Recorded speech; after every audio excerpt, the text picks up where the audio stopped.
guys यहाँ चाहिँ छिन्छ अब होइन हिटा गाउँ ढेँडो खासी पाचनले होइन अब कानु चाहिँ लाग्यो हेन्छन् है ओरी बजार खोरी ख्वाट गोसलाबाट झुम्री झट लो ज्यान हे लाफाको मको ढेँडो ख्वाप कि ख्वाप भनेर नि के हो डिसे होला कर्लाकले जिउँदनले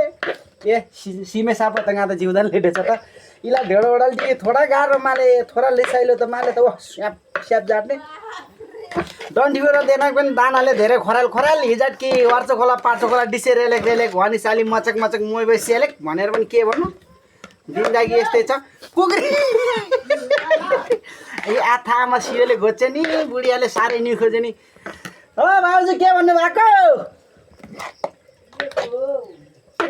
ल हाम्रो आमा उता मसला पिस्दै हुनुहुन्छ म चाहिँ यहाँ ढेँडो ओडाल्दै छु हेर पसिना गाइजो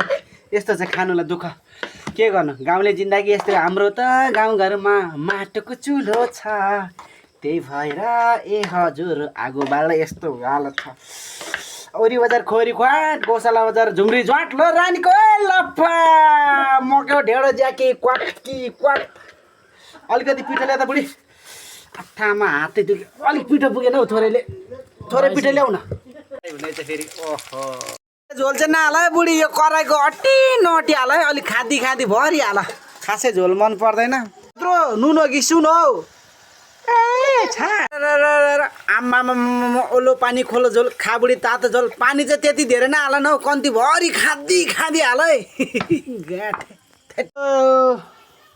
ल गाई जौरी बजार खोरीघाट गौशाला बजार झुम्री झ्वाट ल ज्यान हे माजा ढेँडो र डिसे ख्वाप भन्न चाहन्छु र ल अब चाहिँ त झुम्री झ्वाट डिसे इला ए गात ज्यान म जाप्चोले